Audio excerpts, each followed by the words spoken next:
Sou advogado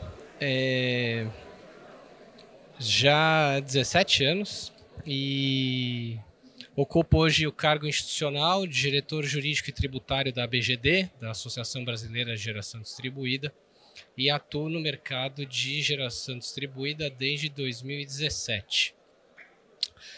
No mercado de energia solar atuo desde 2012 e nós temos um escritório focado aí na prática de energia, tendo trabalhado em importantes projetos de energia solar no Brasil e também para os principais players de geração distribuída dentro desses anos da nossa prática.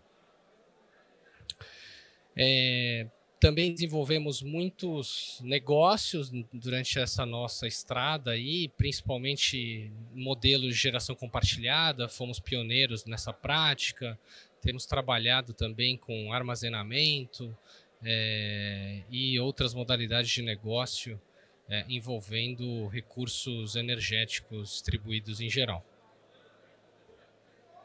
O tema que eu vou falar hoje não é de novos modelos de negócio, que eu acho que é aqui o macro desse painel, porque era um painel que apresentaria amanhã, mas não teria disponibilidade de participar, que outros colegas com certeza aqui bem representarão a nossa classe aqui de advogados para discutir o tema, mas aqueles que já atuam com geração distribuída sabem que estamos vivendo um momento bem peculiar, na nossa atividade de todos aqui dentro da geração distribuída, porque a gente vê uma barreira criada pelas distribuidoras, uma barreira técnica está sendo criada pelas distribuidoras, de modo a diminuir as conexões que têm crescido exponencialmente. E o que as distribuidoras encontraram como argumento para inviabilizar essas conexões é a expressão, o instituto aqui da inversão do fluxo de potência. E o que é a inversão do fluxo de potência? Esse tema, a resolução 482 é desde 2012, então a gente já tem norma em relação à geração distribuída desde 2012, mas essa expressão inversão do fluxo de potência, ela surge a primeira vez com a resolução 1059, que foi publicada em fevereiro de 2023. Foi a partir de então que a gente começa a escutar isso, e parece que a gente só escuta isso, porque a gente está focando muito nos problemas, mas temos que pensar aqui na solução desse problema. E a inversão do fluxo de potência está definida, então, da seguinte forma. A inversão do fluxo de potência no posto de transformação da distribuidora ou no disjuntor do alimentador é o que pode levar a distribuidora a não permitir a conexão da forma que foi pleiteada. Então, se você pedir uma conexão e a distribuidora entender que aquilo vai ocasionar uma inversão do fluxo de potência nos ditames que está aqui exposto, ela tem que fundamentar e pode sim não conectar naquele ponto em que foi solicitado. O problema disso é que a justificativa de inversão do fluxo de potência, quem tem isso é apenas a distribuidora, porque o acessante não tem os dados da rede no seu detalhe, não tem a fila de conexões, todos os acessantes que pediram uma determinada conexão num ponto. Você não sabe se tem 100, 10, 1000, quantos megas, gigas vão ser conectados em determinado ponto que representaria essa inversão do fluxo. Então, é por isso, aqui fazendo papel de advogado do diabo, é por isso que as distribuidoras escolheram esse argumento, pois sabem da fragilidade daqueles que acessam a rede em deter essas informações. E aí é o que tem gerado um grande problema nessa discussão, porque apesar de técnica, de engenharia que deveria ter muita lógica, ela acaba caindo nessa subjetividade porque você não detém os dados para combater esse argumento. Então, explicando de forma aqui leiga, os engenheiros com certeza podem explicar isso de uma forma mais técnica, mas a inversão do fluxo de potência é a inversão de fluxo na rede da distribuição que ocorre quando a quantidade de energia elétrica injetada proveniente da geração distribuída é maior do que a demanda dos consumidores conectados nessa mesma rede, podendo ocasionar uma sobrecarga, um desequilíbrio de tensão e interrupções no fornecimento de energia elétrica. A inversão de fluxo de potência, ela, via de regra, acontece sempre. Né? A geração distribuída está lá injetando energia, se o consumo for menor, já aconteceu a inversão. Isso sempre aconteceu. Isso não é novidade agora. O ponto é que as distribuidoras argumentam que agora o volume é muito grande. E, de fato, né, se a gente pegar aqui a curva, o que aconteceu com geração distribuída nos últimos 2 anos é uma coisa surpreendente. Né? Passamos eólica, passamos aí diversas outras fontes e continua crescendo e vai crescer ainda mais. Então, isso com certeza está acontecendo, mas a questão é, onde está acontecendo a inversão do fluxo de potência? Quando está acontecendo a inversão do fluxo de potência? O que pode ser feito para regular a tensão e evitar essa sobrecarga? E é isso que as distribuidoras não estão realizando. E é isso que nós devemos combater. E o que a regulação determina em relação ao tema de inversão do fluxo de potência? Determina que o estudo deve conter, no mínimo, uma análise e demonstração da inversão do fluxo com a conexão da microgeração ou da minigeração, incluindo a máxima capacidade de conexão e escoamento sem inversão do fluxo. Análise das alternativas dispostas no parágrafo 1º e outras avaliadas pela distribuidora. Nem preciso falar aqui quais alternativas, né? Eu vou passar daqui a pouco, mas vejam que a ANEEL já trouxe aqui na regulação que a distribuidora deve apresentar uma análise detalhada disso, não simplesmente falar de forma genérica que está acontecendo a inversão do fluxo e impedir a conexão.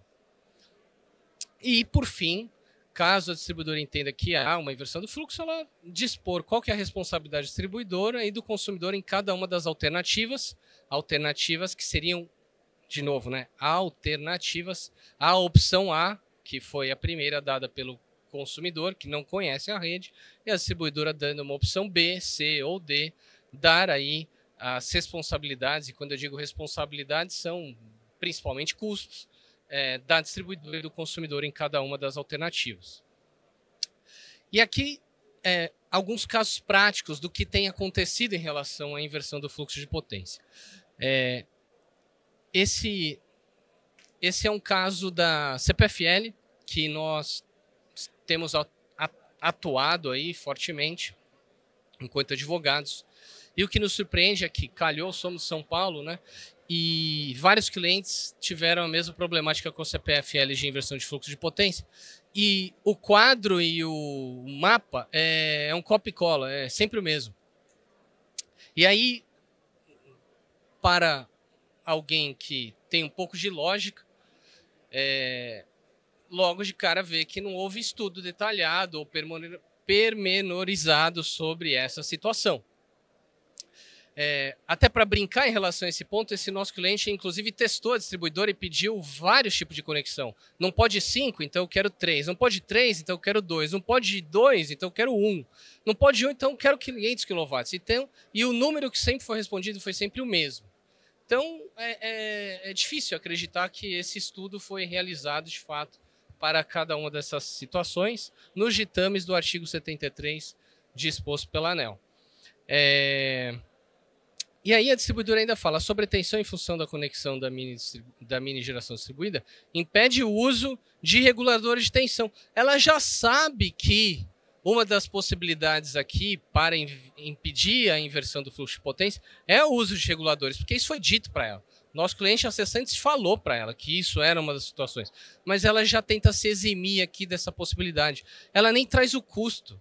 Ela tenta aqui jogar com um argumento totalmente subjetivo de que essa sobretensão impede o uso de reguladores. Há pouco estava falando aqui com um fornecedor de equipamentos, de regulador de tensão, e me disse que o custo disso não só é barato, como possível. Então chama muito a atenção esse tipo de argumento das distribuidoras que estão assim de má fé, munidas para, de fato, impedir o acesso à rede. Aqui um outro exemplo é o da CEMIG, que também tem usado a justificativa de inversão de fluxo de potência para dar respostas desse tipo, né? Que uma das alternativas, ela não está impedindo, mas ela permite a injeção desde que seja de noite. Ocorre que estamos falando de um gerador fotovoltaico que gera energia de dia. Como que eu vou gerar e injetar das 19 às 5 horas da manhã? É dizer não, mas brincando de sim.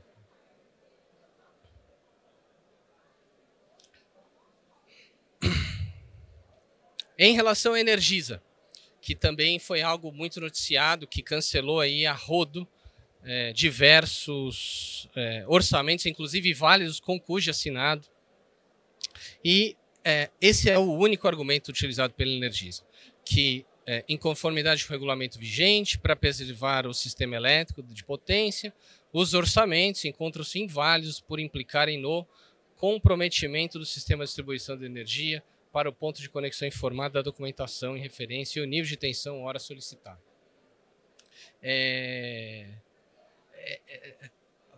Vou voltar, né? Cadê a análise e demonstração da inversão do fluxo? Em todos esses 3 exemplos que dei aqui. Cadê as alternativas possíveis? Cadê o custo dessas alternativas? Absolutamente nada as distribuidoras fizeram em relação ao artigo 73, parágrafo 2º. Sobre esse tema, acho que aqueles que já atuam no setor sabem bem que é possível fazer reclamação na ouvidoria. Passada a reclamação na ouvidoria com o número, você pode fazer uma reclamação na ANEEL.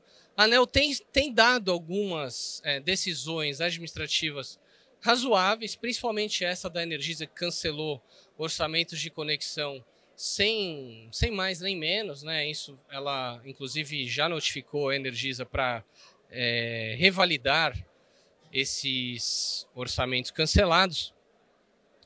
E isso vocês podem fazer por conta própria, né? De forma técnica, de forma lógica, com uma explicação clara.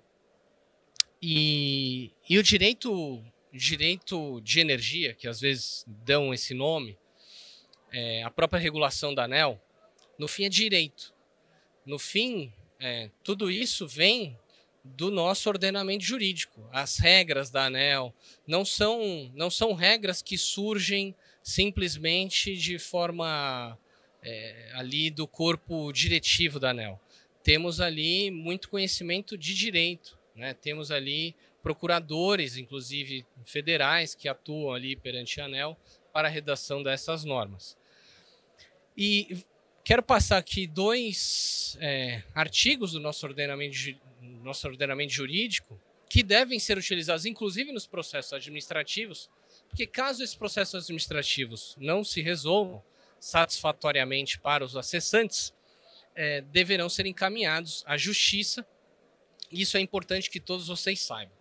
Então, primeira coisa, por mais que às vezes a gente esteja trabalhando com direito de energia e envolva usinas maiores, envolva usinas caras, a gente acaba esquecendo que trata-se de uma relação de consumo, uma relação de consumidor. É o mercado cativo que a gente está trazendo. Apesar de ser a liberdade da energia, estamos falando de um mercado que continua sendo regulado.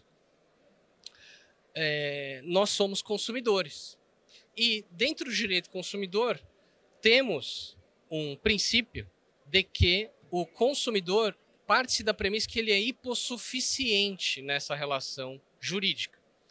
E dentro desse princípio, existe uma previsão expressa, que está aqui no quadro, em relação ao artigo 6º, onde são direitos básicos do consumidor a facilitação da defesa de seus direitos, inclusive com a inversão do ônus da prova a seu favor no processo civil, quando, a critério do juiz, for verossímil a alegação.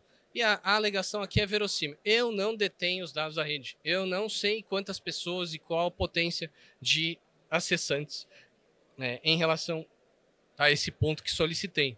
Então, requeiro a inversão do ônus da prova para que você, distribuidora, comprove para mim que há inversão do fluxo de potência. Porque esse seu argumento de que há inversão do fluxo de potência sem me dizer nada e querer que eu tenha que contestar isso é impossível.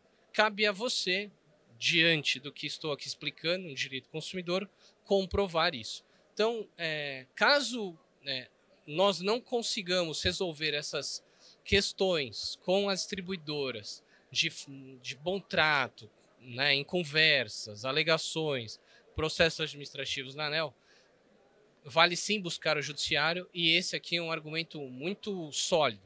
Se tem muito medo de realizar prova pericial, como é que eu vou fazer uma prova pericial se eu não tenho os dados? É isso que eu estou querendo ensinar aqui. Não cabe a nós fazermos prova pericial. Cabe à distribuidora comprovar. Eu não tenho que gastar dinheiro com perícia. Cabe à distribuidora vir aqui e fazer o lado dela e, eventualmente, se o juiz não entender ou achar por bem, aí sim ele vai pedir que um perito analise aquelas informações.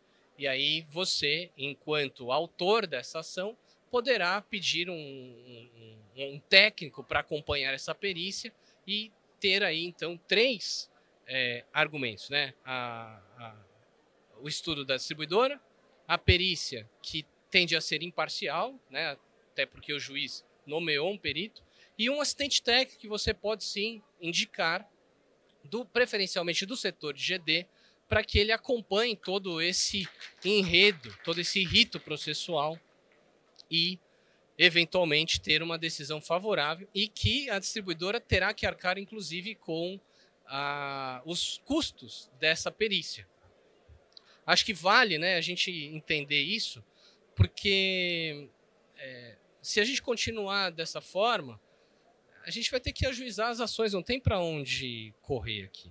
A ponto da distribuidora pensar bem se não vale a pena ela melhorar essa relação, porque senão ela vai ter um custo, um passivo de contencioso muito maior do que a eventual perda de receita que eles dizem estar tendo, ou não falam, mas é o que está por trás dessa prática impedindo o acesso.